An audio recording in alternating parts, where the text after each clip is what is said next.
So, nandito ako ngayon sa Scoop and Bell and i-interviewin natin yung owners kung ano ba yung naging experience nila dun sa naging mentorship program namin kung paano nila ipapa-franchise yung business nila. So, first question, bakit ba ako yung napili nyo na mag-mentor sa inyo? Eh, ang dami naman dyan na mas magaling, di ba? Mas expert, ganun. Unang-una kasi affordable ang price ng mentorship niya sa consulting, saka lahat ng mga nagpa-mentor sa kanya meron ng resulta. Kaya nag-usap kami ng dalawang mag-asawa na si PJ na lang ang mag-mentor sa amin. Share ko lang din na akala nila pala is nagpa-mentor kami sa iba. Tama? So, ayun. And then, nung nalaman nila na kami lang din pala yung gumawa ng strategy para ipa-franchise yung business namin, doon na talaga sila din nag-decide na i-hire ako para turuan sila. And then, second question, ano yung pinaka natutunan nyo or pinaka tumatak sa inyo during our mentoring session? Una yung kung paano ma-boost yung confidence pagka nakikipag-usap na sa magiging franchisee.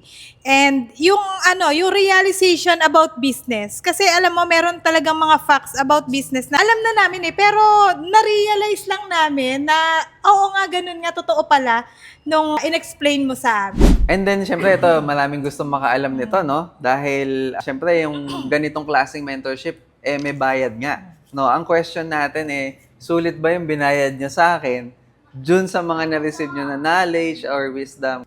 Yes, para sa aming mag-asawa, sulit na sulit talaga. Kasi, yun nga, tulad ng sinabi mo, hindi lang yung services yung in-offer mo sa amin. So, yung mga knowledge na tinuro mo sa amin, na sa amin na yun forever, yung dala-dala na namin. Alam na namin, yung kaalaman na namin na pwede rin naming i-share sa iba pang mga business owner. Iyon talaga yung, alam mo, worth it talaga yung binayad namin sa'yo. And alam mo, yung presyo na nga na siningil mo, maliit pa. Kumbaga, sa sobrang dami ng kaalaman na binigay mo sa amin. So, maliit pa yung binayad namin. Okay. O sige, dagdagan natin.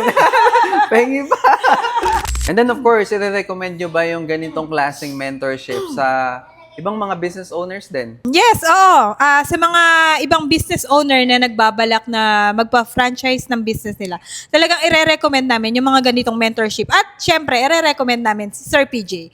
Kasi, alam mo, pagka talagang naisipan nyo or nakapag-decide kayo na ipa-franchise yung business nyo, mas maganda talaga yung meron kayo magiging mentor. Kasi unang-una, para maiwasan nyo yung mga mali in the future, kasi meron nang nagtuturo sa inyo ng mga step by step kung anong dapat nyong gawin. Okay, so last question. Ano naman mapapayo nyo sa mga tulad nyo na business owners din na gusto pumasok sa franchising pero hindi pa sila makapag-decide kung i-go ba talaga nila? So, para sa mga business owner dyan na nagbabalak magpa-franchise pero hindi pa makakapag-decide, ang advice lang namin is, tanggalin nyo na yung agam-agam sa isip nyo. So, ngayon pa lang, magsimula na kayo, maghanap na kayo ng consultant na makakatulong sa inyo. Like kay Sir PJ, yung consultant na talagang bibigyan kayo ng knowledge kung paano magpa-franchise. And then, syempre, simulan nyo na kasi sa dami ng mga nagtatayo ng business ngayon, sobrang higpit na talaga ng labanan pagdating sa pagbibusiness. So, kailangan tayo, makipagsabayan na tayo. May papayo ko sa mga business owner na gusto magpa-franchise. Huwag na kayong magdalawang isip na ipa-franchise yung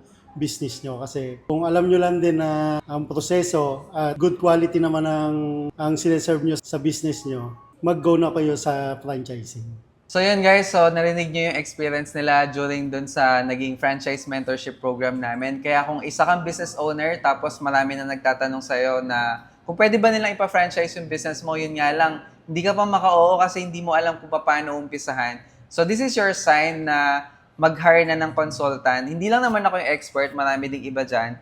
Pero nagkataon lang na sila Kuya Ed and Ma'am Janine, talagang ako yung nakita nila na naging fit, na mag-fit para dun sa business nila na makakatulong talaga sa kanila. And if sa tingin mo, pwede rin kitang matulungan, pwede mo akong i-message dito sa TikTok account ko.